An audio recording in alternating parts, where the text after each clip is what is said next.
Dan's a fantastic man. He really is.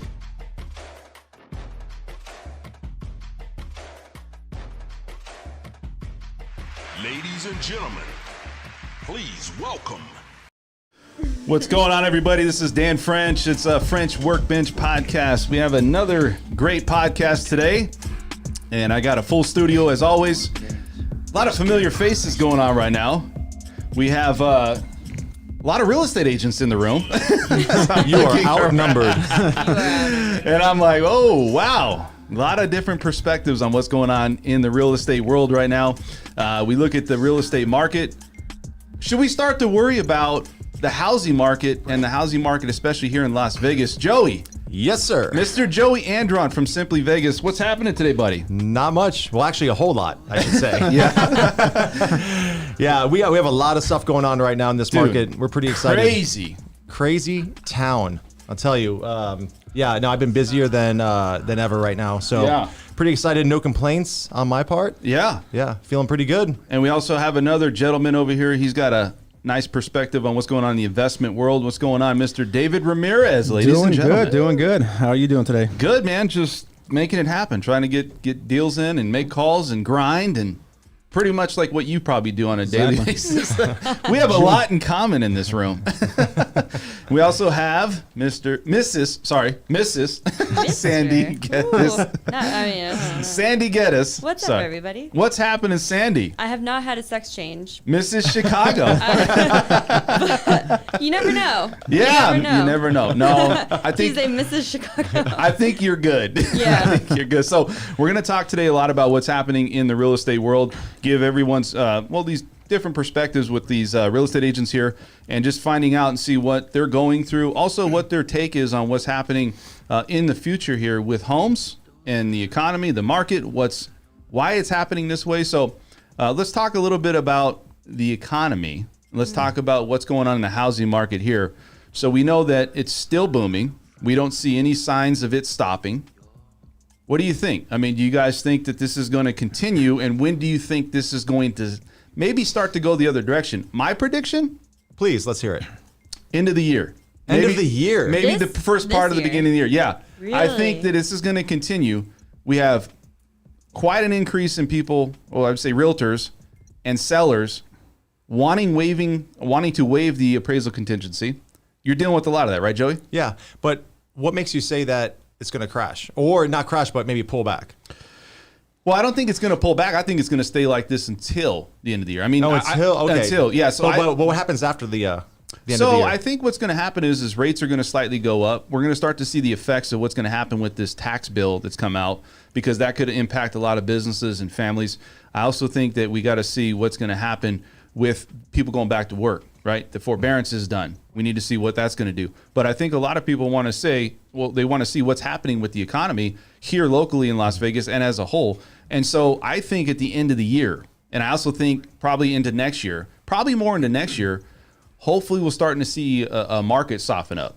What do you think, David? I'm kind of with you on that one because we're coming across a lot of big dates. June 1st, Las Vegas is opening up 100%. So that's huge for us locally. Today's the day. Everybody, we should do a shot. Hey! To Las Vegas, 100%. Hey, there you go. There you go. And listen, that's a good time to do that, right? I mean, it's like you look at Las Vegas, but you know what? A lot of people are not going back to work. I don't understand why they're not doing that. Sam, do you have any reason potentially why people don't want to go back to work? Because you've been working through this whole thing, right? No, I got laid off. You didn't get laid off. You got laid off? No, I mean, not from real estate, obviously. No. Oh, okay. But during the pandemic, I got laid off from. Oh, so you were one of the people that got laid off during your work over at, where do you work at? Aria? Is it Cosmo? The Cosmo. Cosmo. Yeah. I always get that messed up. Right. So you work at the Cosmo. Mm-hmm. And so your situation is a little different because you still worked real estate. Are you seeing a lot of people back to work where you're working? Because we talked about this a little bit. Or are people still electing to sit on the sidelines? I just wanted to touch on this because of the Uber Lyft crisis. I know you're like really? At me. No, I had no idea. Because if you're going out anywhere, this is just hearsay. I'm not an Uber or Lyft driver, so I don't know what their situation is. But there is such a shortage where people are like not able to get rides anywhere. I've definitely experienced it. I had to pay for like a premium ride because I couldn't get a ride at all. Yeah. And I think it's because people in Uber and Lyft job situations, they're getting unemployment still, and the unemployment is more than they get paid Uber and Lyft. Wow. So but is there an opportunity there for an Uber or Lyft driver to actually capitalize on the market where they can pick up more rides? I'm not sure, but I think the opportunity is there. But you never know if you're going to get tipped by people or what the salary is. I'm not sure what people are getting paid, but the point of all that is I do feel that people are a little bit more reluctant to get back to work because they're still getting that fat paycheck. Yeah, Yeah. or the stimmies, The stimmies. And I like it. don't judge me. Anytime I get a stimmy, I'm like, hey, stimmy check. Hey, I'll take free money all day. But that's the whole point of me saying that is, just that is an example because I really needed a ride one night and I was like, I can't get an Uber or Lyft. Like, I can't even get a cab. Yeah. What's going on? And it's so crazy, like, why people aren't. But I'll tell you, at the club, right, where you work also. Yes. And they are running like crazy. People are out. I mean, They're out like crazy? I mean, they're so at the location, right? I'm not going to say, but they did. They know Cosmo. Okay. So, at the Cosmo, so they typically do, like $500,000, right, through a weekend or Really? so. They doubled that just a few Right weeks off the ago. bat, right? Over this weekend. Dude, this weekend was crazy. not even this weekend. It was like 2 weeks ago. Yeah. They doubled. It was in April. They doubled their previous when they were open prior to COVID. Yeah. Right? Prior to the shutdown. They doubled their typical April. Wow. So people are out there spending money. People are Did you out see here this working. weekend? Huh? This weekend was crazy, right? I was going to say they have to triple it this weekend Yeah, because I it was imagine so. insane. It was normal, guys. It was like, but it was like year one normal. It was like the beginning of the strip opening up, kind of normal. Yeah. Like, Yeah, dude, but that's fantastic for Las Vegas, Right. isn't it? It's I mean, rejuvenating. everybody's out there, everyone's having a good time. People Yeah. are spending money.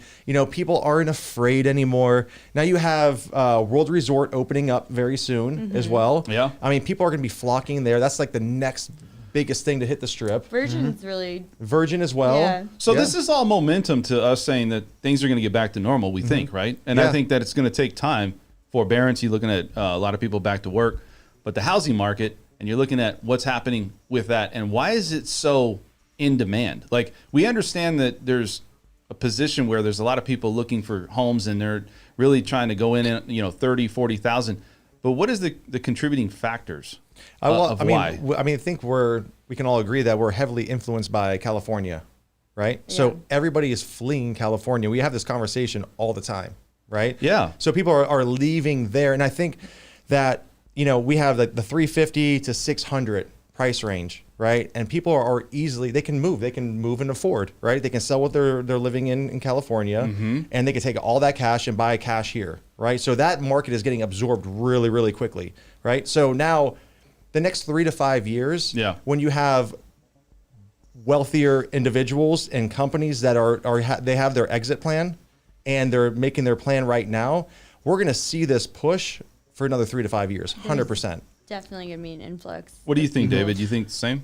Yeah, no, definitely. I agree with him on that point, as well as going back to the point that you were saying is when are we going to see the downturn in the economy? Yeah. And I think it's going to be November, December around this year because it's kind of a double whammy. We have the holidays, which is typically a little bit slower time in real estate. And then on top of that, you have the forbearance, right? That's going to finish starting July. And typically it's 3 to 6 months before the banks start actually foreclosing, sending out notice of defaults and things like that. So I think it's going to fall into the timeline of both of those things happening at once, and we're going to see somewhat of a downturn. It's not going to be a crash. Do you think it's going to downturn, or do you think it's going to plateau? Yeah. That's what I said. I think it's going to be it's going to lower the increase of what we're at now. We're not going to be in such a boom that we are right now. So that's the way I see it. Well, you got a lot of people that moved from the cities into the suburbs. That's what we saw. A lot of people were looking for homes. Maybe some of the reason why it's so desirable is people are working from home, looking for bigger homes, right? Also, you said cheaper cost of living.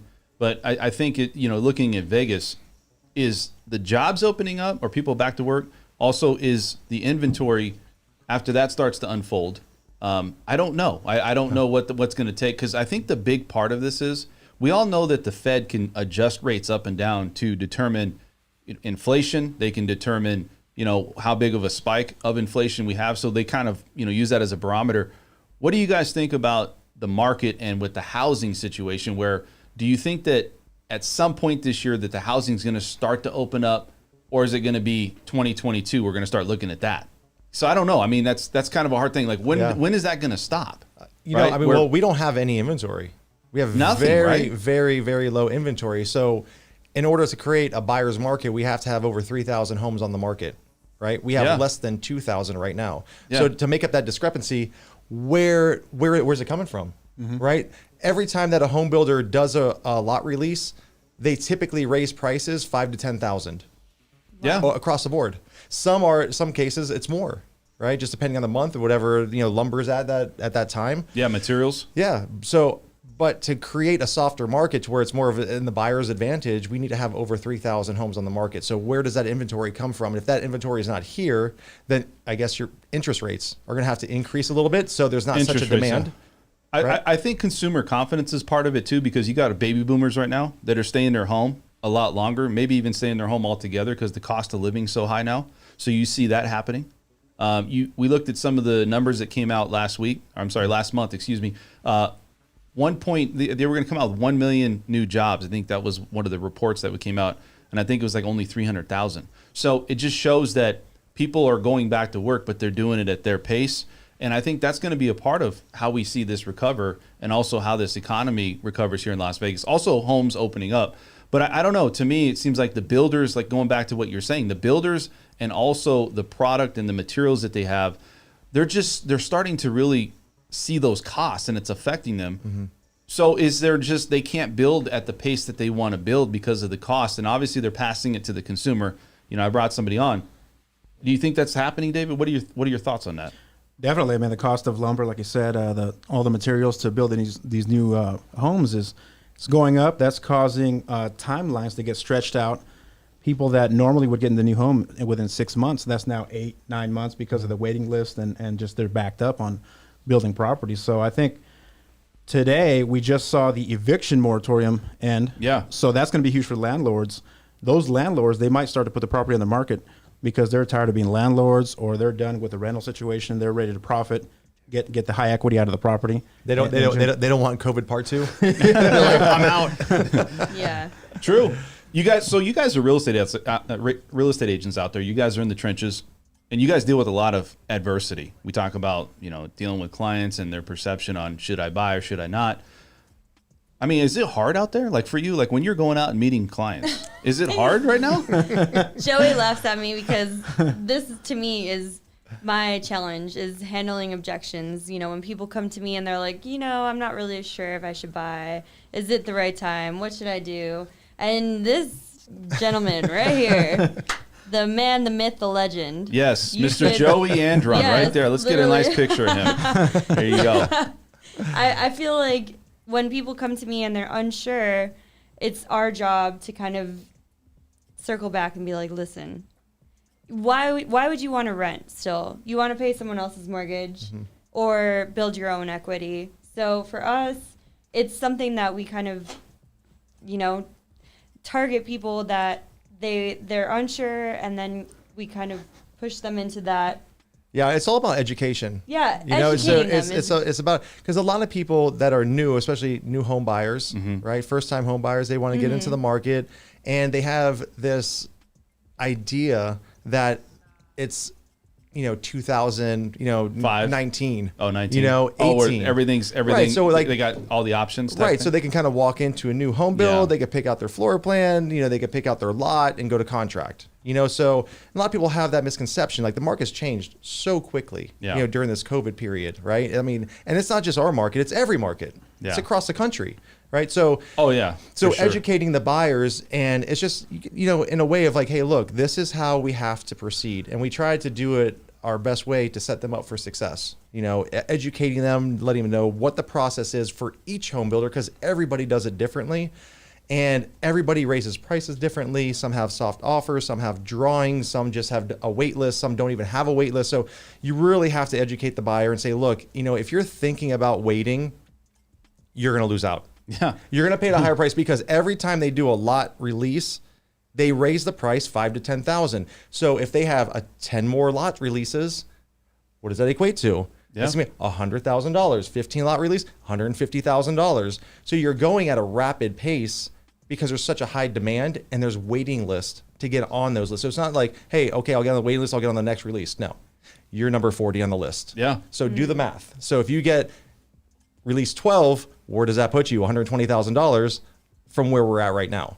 Right. So it's all about educating the buyer of what to expect, set expectations, and really just set them up for success. And it might not even be a new build, might not be the perfect home for them because of price point, right? Because a lot of people are payment conscious. So now you got to educate them on the resale side of it as well. Absolutely. But even resale, like you have to educate them on waiving appraisals and that kind of situation where absolutely they're literally like going to have to come out of pocket a substantial amount. But people, I mean, I feel like they're kind of starting to expect that because they're aware of what's going on in the market. It's just a matter of how much. Yeah. Is it time to worry though? Right? Is the housing market, if we're here in Las Vegas, are we worried? Are you worried, David? I think it goes back to one of those points. It's just kind of case by case. You really have to find out what the buyer needs, what the family needs. Are the kids going to go to school here? Are they going to work here? So there's a lot of different factors that go into every buyer's situation. It's not just everyone fits in one box. You have to find out what their personal situation is because not everybody's going to have the same situation. And when you're buying a primary home, there's a lot of different factors that go into the value of your family. You're going to raise your wife and kids, your family, your work, all these situations. That's also value into your primary home. So that's another factor that you have to look into. So you're raising a family and you're trying to buy a house right now. Okay, we all look at like second homes. You're buying a home. There's a lot of people buying homes. Would you have any worry right now about people out buying a home? Maybe it's that average family that says, do I want to put myself in that position and can I afford it? Because I think a lot of people are starting to worry, is now the time to buy? And what are the effects if I do buy? And will I be overpaying for this home or should I wait? And I don't know. There's not a lot of data that says, we're going to have some type of recession. Typically we have a recession every 10 years, but we just saw that the COVID came out, and I think that helped with that, right? Where it shows that we had somewhat of a recession, the economy was shut down. So was that our recession? And are we all just looking for up, I think so. I really do. I think so. I mean, look, and we just said it, it's just a sentiment across the entire country. No matter where you go, everybody's in the same market, right? Interest rates are low, inventory is low, right? It creates that demand. If there's no demand, are people just going to stop buying houses? The only way that I could see that people are going to stop buying houses is if you are going to, and we're actually kind of teetering on this, is like you're spending like almost $1 million in a nice neighborhood for a tract home. Isn't that, that's just, that's like crazy. That's, what I remember back in California that was going on.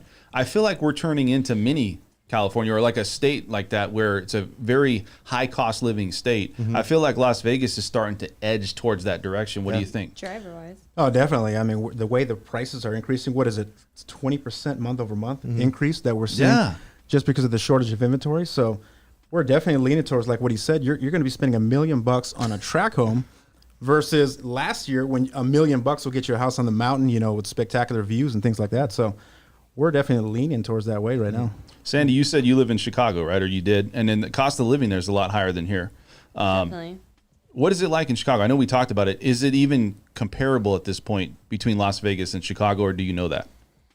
I think Chicago and California are pretty similar in taxes and property value because my home in Chicago growing up was really small. Yeah. But we had some property. And then just to put in perspective, when my parents sold that home and then moved out here, they paid $100 more for almost like $1,000 more square footage and a pool and like a huge lot. So they got a lot more bang for their buck when they moved and sold their home in Chicago and then came out here.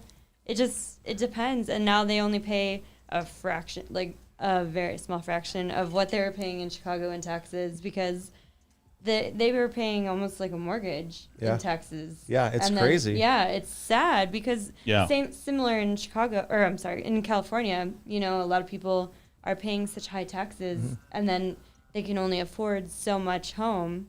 So when they see what the value is out in out here, it's like, wow, you can get so much. Yeah. I mean, if you think about it, like, look, we're such a growing city. We're not like a metropolitan city, right? But we're growing, right? So Vegas, people are like, oh my God, you live in Vegas. Which hotel do you live in? They forget about. You live on the Strip. They forget about the whole valley, right? But if you look at what Vegas has done in the past 6 or 7 years, it's insane, right? You have Askaya that has multi-million-dollar custom home sites starting around $1 million, 313 home. Community where people are building, $4, $5, $6 million, $7 million homes. All people from California. The creator of eBay has a house up there, that big white beautiful home up there, right? Summerlin, the Ridges. You can go to Mesa Ridge at Toll Brothers for, if you want a single story home, the dirt is costing $1 million before you even select your floor plan and build your build your house.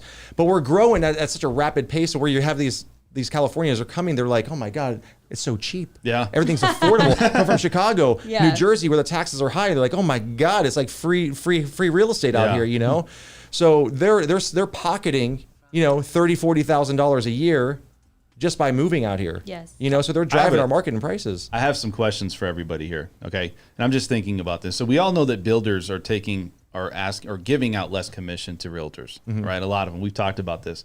Is it scary now because people know that they're going into these homes overpaying, and they're looking to save money any way that they can? So are they coming at you guys and we're like, hey, you know what? I want to save some money.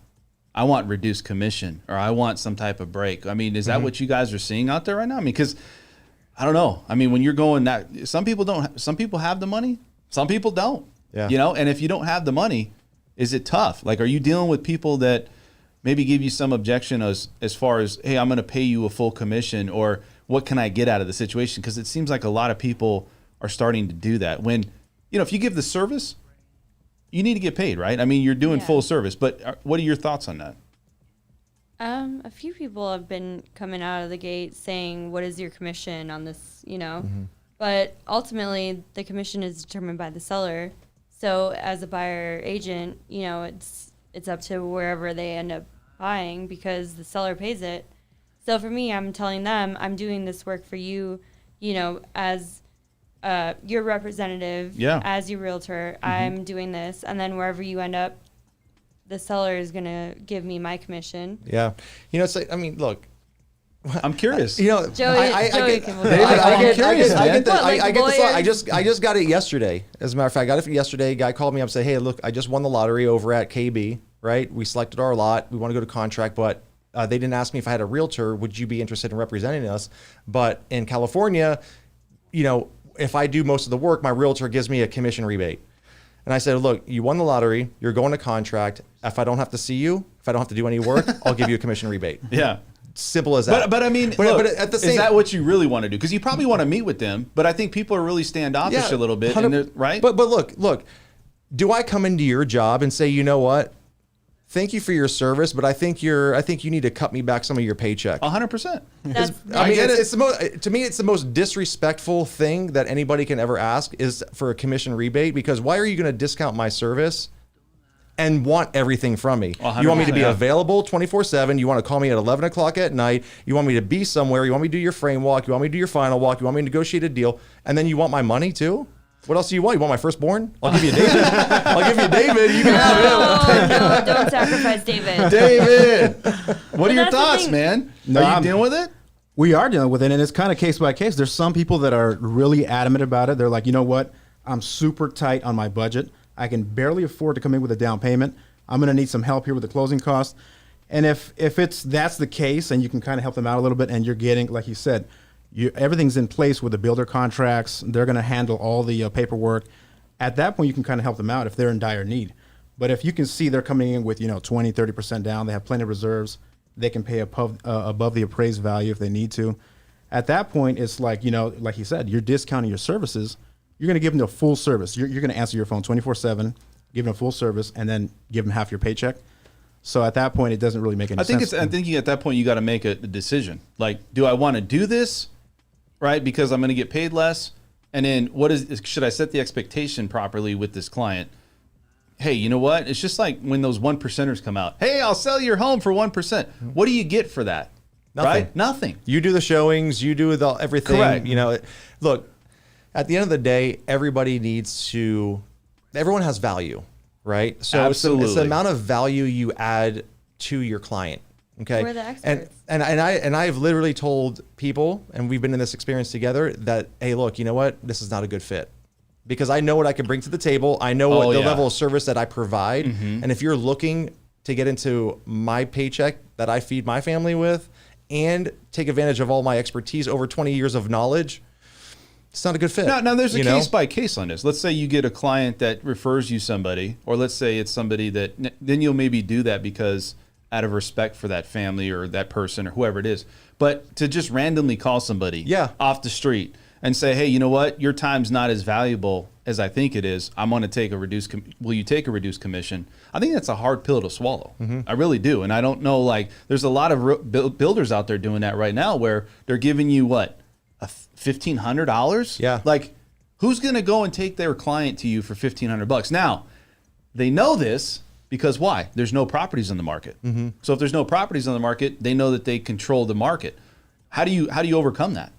I mean, is there a way to overcome it? Like, look, time is money, and I can, you know, put my focus and energy somewhere else. You know, like, as much as I would like to help, and I've done it in the past, and like you said, it's case by case where somebody's like, hey, look, you know what? I have 3.5% down FHA. I need this money. I need $1,200. I need $1,500. And you do a seller contribution or a buyer Consultation.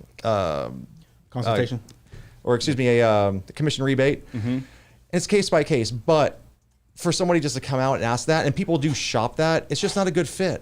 Like, I'm not going to waste my time. No, yeah. You know? And he brought up a good point, because this is a two-way street. It's a business relationship between two people. So if it's not a good fit for us, we have we can say no to the client as well. So if they're coming and they say, you know what, pay me half your commission, do this, I want full amount, this and that. You know what, I have a list. We have 62 pre-approved buyers. We're going to focus our time on the other pre-approved buyers. We're not going to have time for your business because this is a business relationship between two people. Yeah, time is money. So exactly. Yeah. And like I said, the level of service that we provide and the expertise and all the knowledge that we have in this market, you can't put a value on that. You know what I mean? I think the expectation too, like, you call somebody and you got these real estate agents and they're like, well, I've called a few realtors. They probably did their homework. They're online at 12 o'clock at night, you know, doing their research on homes. And they're probably just trying to get the cheapest realtor out there that's going to say, yeah, I'm going to do it. And there's probably somebody that's going to do it, and that's fine. But again, time's money. Why would I want to take you to a builder or take you somewhere and I'm getting paid, you know, 1/3 of what I would get paid, when I can focus on somebody that says, you know what, you're important, just like you said, a two-way street, and maybe I'm going to get a full commission. I'm going to do the full work on this. So I get it. I just think that builders, I think, a little bit outrageous in the fact that they just reduce this and don't even think twice about the fact that, guess what, when this market comes back, they're going to need you again. Of course. Right? Yeah, they come back out. They start raising what's going on? commissions, Exactly. incentives, everything else. You know, so I think with this whole economy thing that's going on here, and also what's happening with, you know, the scary part of buying a home right now, I don't see the same effects that we saw in 5, 6, and 7. What do you guys think out there? I mean, is it the same vibe? You're out there, you're talking to realtors, you're talking to builders, you're talking to people. Is it the same vibe where I think there's a lot of realtors, man, suffering? Oh, yeah. Right? Are they suffering out there? Yeah, we have 20,000 realtors right now, and only about 3,000 or 4,000 are actually doing business. So there's a huge amount of agents that haven't even sold one house the entire year. And I think, what is the percentage? About 80% of the realtors the first year don't renew their license the second year, because they have to pay all the fees to renew the license. Yeah, it's expensive. And they have to do all that stuff again. They say, well, we're going to pay, a couple $1,000 to renew my license, and I haven't even sold one house. I'm going to go into the second year and do the same thing. So we're seeing a lot of realtors doing that right now. Yeah, and the testing centers were so backed up, right? So they went from, you couldn't just get into Las Vegas. You had to go to Utah, Arizona, or California to take your test. Wow. I went to Utah. Oh, you went to Utah? You drove to Utah? I did you stop at Zion, or did you hang out? I was right there, but no. You didn't stop? No, my husband drove me so I could study in the car ride. Was it a hard test? It was really hard. Was it really? Yes. For Okay. anyone out there watching, if they're trying to take the test, it's extremely hard. It's a tough test, huh? And then we have a joke in the industry.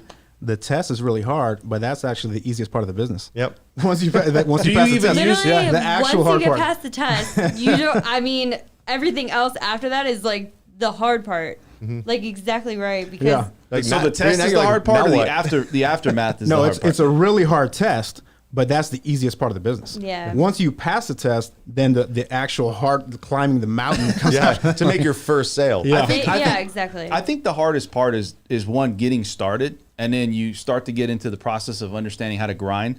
But it's getting somebody to trust you, especially if you're new at something. Yeah. It's like they can probably tell a little bit.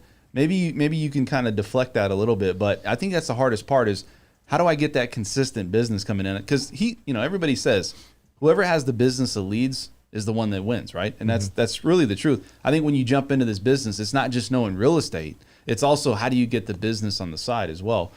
So I think there's a lot to say to that, where you got a lot of competition out there. You got a lot of people that are realtors out there. Everybody you know, friends, family, there's somebody you know that's probably a realtor. But how many realtors are really doing this full time?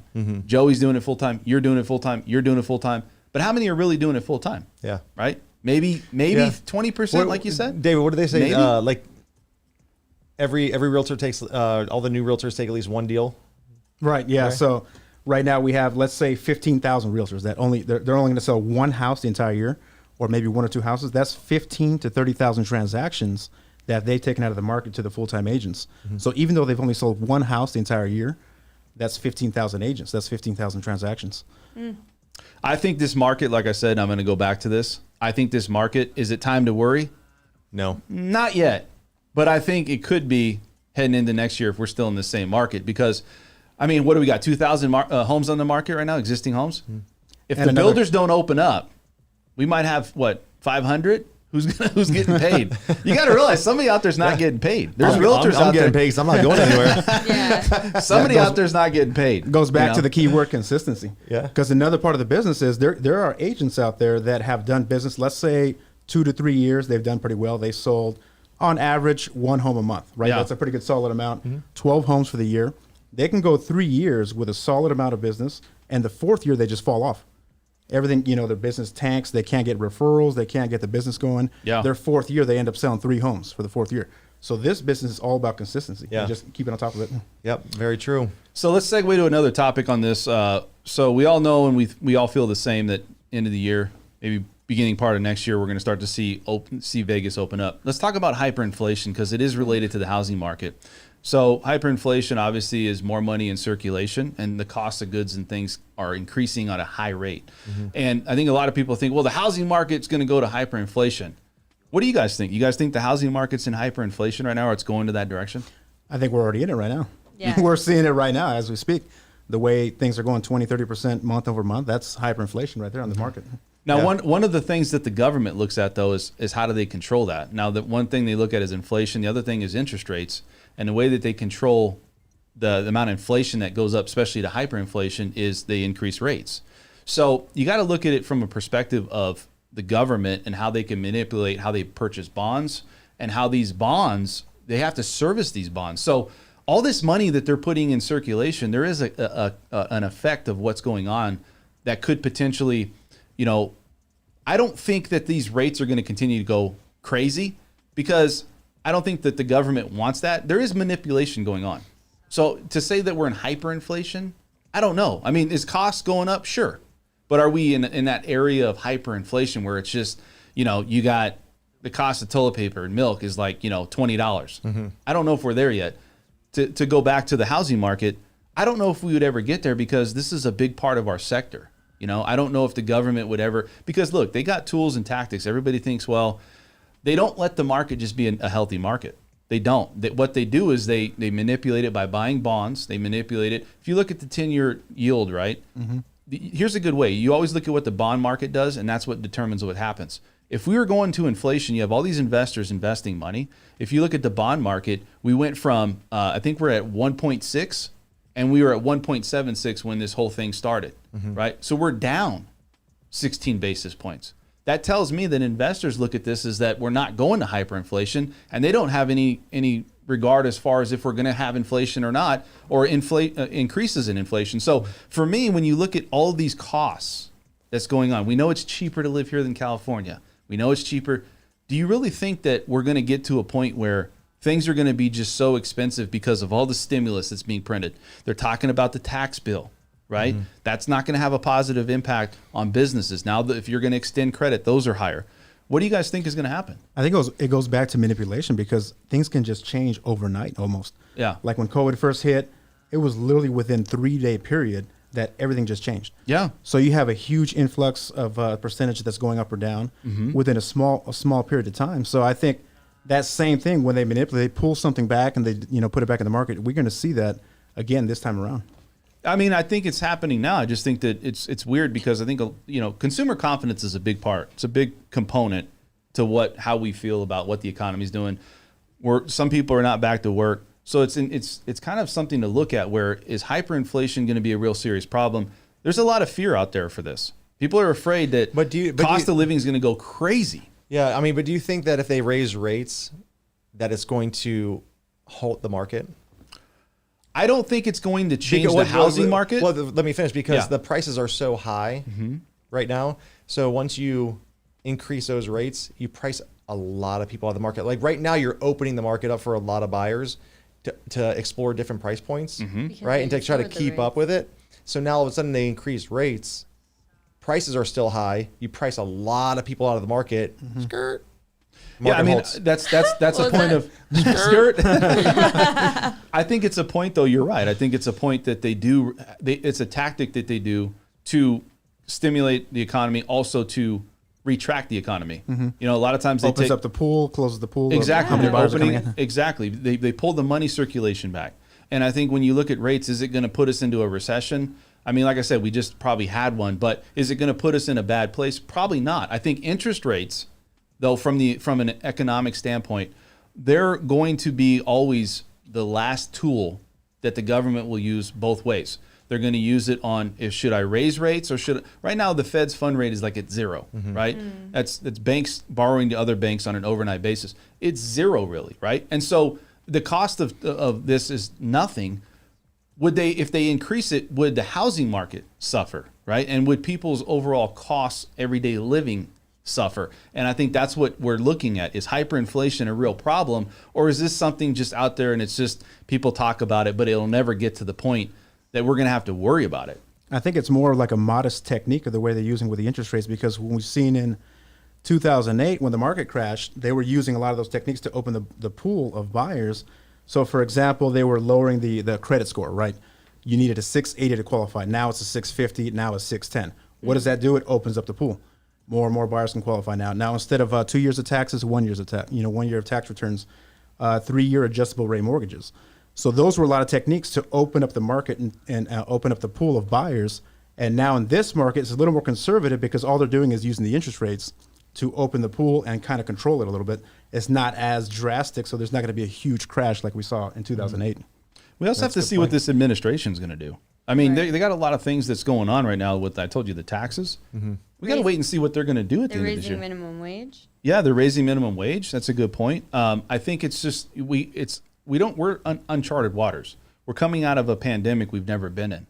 And I think when you look at the administration and what they're trying to promote, is it really going to promote stimulus, or are they going to overstimulus and then they're going to have to retract? See, it's just like you said, it's like a yo-yo. It really is, man. It's like, hey, we're gonna just let everybody go and we're gonna spin, and everybody's got stimulus checks, and then it's like, whoa, things are going a little too fast, right? Now inflation's really starting to get out of control. Will it get out of control to a point where we can't come back? No, because they figured out a way to manipulate the system. So when you look at the overall picture of where we're at, I don't think the housing market's really gonna do anything, even if rates go up. I think people are still going to buy. Will there be people that come back or retract a little bit? Yeah, but people are still going to want a home, and the demand is still going to be there. What do you guys think? You guys kind of consider that? A lot of times when I'm talking to clients, they're concerned with the resale value. So they're like, okay, if I buy now, and then in 6 months from now or a year from now, what's my resale value going to be? Am I going to be able to sell this home for a lot more? Yeah, and kind of make that equity. So, number one thing is location, right? Yeah. Would you say that's the number one thing? I could buy a shack, but if I buy a shack in Newport Beach, I'm good. Yeah. Right? I got money. Actually, I would sitting- probably consider buying a shack in Newport Beach. Right? I wouldn't be mad at that. And I think that's what people look at is like, I'll buy where's a the tent. location and where do you start? You know, and One of the number one things I tell my clients is to look at the cap rate. So let's say, for example, if you want to consider long-term resale values, you're going to buy the property. Let's say you're buying it at the peak, right? It's the values are high. You're buying it at the peak. The values are going to come down a little bit. If you buy the property at the right cap rate, you're always going to be safe because let's say you want to move and the values have dropped 10%. So now you don't have any equity in the property. You can always rent the property and still make a profit. So that's your safe net on buying a property that's overvalued and the market coming down. You're always going to have a safe net with a high cap rate. Yeah. Yeah. I mean, thank God the prices are going up and now you're seeing rental rates go up. We're starting to see them climb. Yeah. Right. Yeah. I mean, I showed to one of my clients who's looking to buy a new home here. She needs residence here. So she claimed it as her primary residence. And I showed her house in Coronado in Henderson, furnished, right? I'll use that term loosely. $3,000 a month, right? And a year and a half ago, 2 years ago, that was probably renting for like $1,800. Right. Yeah. So as long as those rental rates keep climbing, you can, certainly put your clients in the right position to get that cap rate. what are some of the things that's going on? I want to put you guys on the spot a little bit. I want to have like a round room discussion about this, right? I guess it's a square room, not a round room, but so you guys are out there, you're looking and you're talking with people. And I think a lot of people want to know some of the challenges that some of your clients deal with. And a lot of people like stories, right? They like to know what you're dealing with, what you're dealing with, what you're dealing with. So I'm gonna start with you. Like with your clients, can you recap or talk about a client that you recently worked with that some of the objections or challenges they're going through right now? Yeah, exactly. I have a client right now that is just going through the process of making offers. So he's a buyer. He's in the median price range. So it's the most difficult, most competitive price range that he's in. Yeah. He qualified for $350,000. He's pretty much maxed out with his savings account. He's got enough money to just pay the down payment, cover the closing cost. And now that he actually readjusted his down payment to 5% instead of 10%, he has a little bit more reserves to work with because we know now that he has to pay above the appraised value. Does he seem, does this buyer, and I'm not going to put names, but does it seem like he's nervous about the market? I mean, when you're coming in with 5 or 10, you in a normal market, you're like, dude, I'm good. I got it, you know? But you're coming into a market that everybody's fighting. You know, everybody's trying to get that one up. Is that what's happening right now? Where is he nervous? I mean, it's like I said, it's case by case with different clients. But with this one, he's actually excited. So he's really a single guy. He has no kids, and he's just excited to get into his property, get out of the rental that he's in. So he's actually excited. He's pumped up. And now he knows that we've already seen 3 or 4 properties. The first time I actually met him, we looked at 3 or 4 properties. He understands the areas, all the different things. So now we're just making offers sight unseen on the properties. If he sees a property that just hit the market on the MLS, the email, he gets the listing, we make an offer on it immediately above the list price, and then we put in the contract that he's going to pay above the appraised value. So that way we're going to get more likely a multiple counter situation. We can negotiate with the seller at that point, run out, take a look at the properties, and get it in contract. Any objection of coming out overpriced? Like, is he like, why am I doing this? I mean, he gets the market, but right. No, with him, there's no pushback. But really? Going back to another client, there is pushback. So with another client that I have, he's from California. He's buying a secondary home. So for him, it's not a primary. So he's not he doesn't have emotion towards it. He's not going to live in it. So for him, he's like, you know what? The prices are crazy. I'm offering $30,000 above list price. Let me just wait a few months and see if it cools down. Yeah. Who knows if it's going to cool down, right? If it's going to keep going up. So it really depends on the client. Joey, you got any clients, man, that are kind of putting you through the ringer, if they want to call it that? Joey, I want this property, man, and you got to get it for me, and I'll put my boxing gloves on. I mean, we all know every property is a knife fight, right? Dude, I'm telling you. Knife. No, it is, man. And then it's like who you know, and do you know this realtor? Are you likable? And you guys have a good relationship? Oh, I got you, bro. I got you. You know what I mean? Yeah. No, I actually have clients that are in town right now. They came back in town today. They were here last weekend. We looked at a few properties, and they were just kind of getting their idea to see if they really wanted to move. They wanted to move, but they really solidified it last trip. And we had 4 properties, top of their list. They were coming down here to see them today. All 4 gone.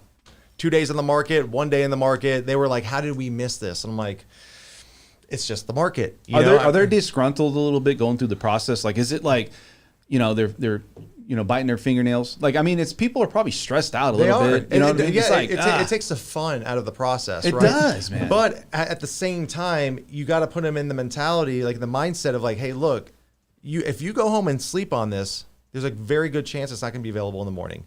Even if you're thinking about putting an offer in, let me at least disclose that to the listing agent, just so they know something else could possibly be coming in, right? So, I mean, you always have to be ahead of the game. You got to like keep pushing forward, because in this market, it's like if it's priced right and it's nice property, gone. It's gone. You too, Sandy? What are you dealing with? Oh, What are you dealing with on the phone? You dealing with people that are just giving you a lot of, kickback? well, if they are on that like verge of maybe in a couple months, I can't even like show them anything, because in a few days it's gonna be gone. Yeah. But I mean, personally, what I see my husband looking at, Wow. because he wants to sell. I'll go back to this one. So he does want to sell, but he just doesn't want to buy right now. So for us, like looking into something, he's like, well, he's showing. I see him looking at Zillow at night. Like I see the phone on. Like Does he try to hide it from you? I see like He's the light like- on in bed. Yeah, no, seriously. He's doing one of these. He's like looking at you like, wait a second. Like sleeping and like looking at it, and I'm like, are you in Zillow? You know how like, to get, yeah. the glow will give it away. right? It's Yeah. like glowing at night, and I'm like, what You are see you his looking finger. at? Yeah. No, for real. And I'm dead serious. Like I'm like, why? What are you looking at? Like, you know, I'm a realtor, right? Like, I can send you like better things than Zillow. But he's like, well, this estimate on this house. I'm like, okay, honey. All right.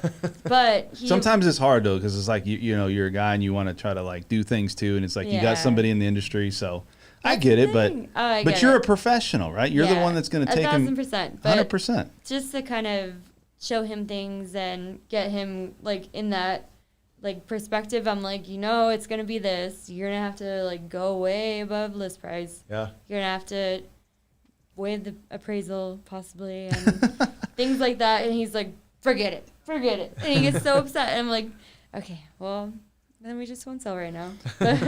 Yeah, I But think it's there's not impossible. Like for him, it's just a mindset thing. You have to like really educate them and kind of just let them know like this is what it's gonna be, and then it's not impossible to do. I really wanted to show him some new builds, and he was like, okay, yeah, let's go. And I was like, yes.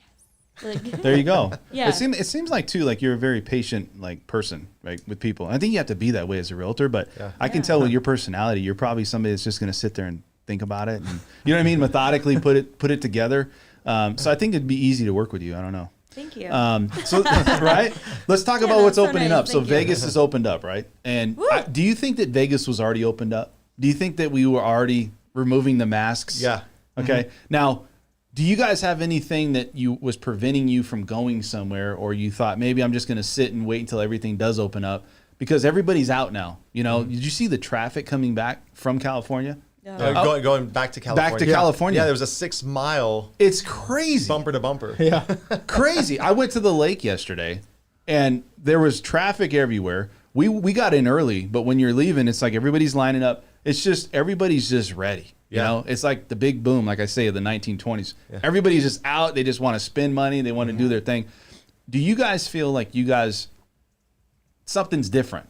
Like you feel different now because this is all lifted and everybody's out and they're. Do you guys feel better? Like, do you feel like more energetic? Does life just feel more positive? I don't feel as bad because I haven't stopped going out since COVID. Right? I'm like looking around. Like, anybody else? I'm one of those people that go in the store and I still wear a mask, but I'm looking around to see if anybody's wearing a mask because I don't want to be the only guy that's like not wearing a mask. Now it's the opposite. Yeah. Now it's like nobody wears masks. And it's like if you go in there, you're like one of the outcasts, Yeah. Mm-hmm. So I don't know. It just seems like everybody just was ready for this. Yeah. So I don't know. For me, I think I'm gonna probably go take my parents and my family out to dinner. We're gonna do that. Yes, right? Because there was how many people you can get? There's like 12 of us. Yeah.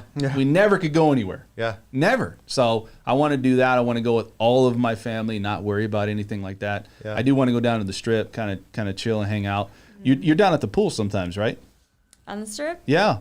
It's been busy. Crazy busy, right? Yeah. I haven't been to any of the local pools yet, so hopefully soon. Yeah. Are you guys Raiders fans? Oh, yeah. I got season tickets, so I guess. So I guess you are. Hey. You're a Raiders fan? I mean, born and raised in Las Vegas, so I just kind of by default. Do you think they're going to bring the Oakland A's? Yes. Yeah. Yes. That'll be That's awesome. right. I just saw that. Yeah. Again. That would It be amazing. resurfaced. Yeah. Isn't it crazy how this, dude, you go back 20 years, it was like the biggest thing. Everybody's like, we're one day going to have a sports team, a professional. Now we have like 4 or 5. So it's crazy. But I think the economy's doing well here. I think it's going to open up. It's going to be interesting to see what's going to happen with the housing market, if it's going to continue. I hope it opens up a lot sooner, meaning I hope properties come on the market, because it's going to open up a lot more people to buy homes. The demand is there, but the supply is not. And when the supply opens up, everybody's going to be that much busier. And I think everybody's going to start to kind of reset and kind of regress. What do you guys think?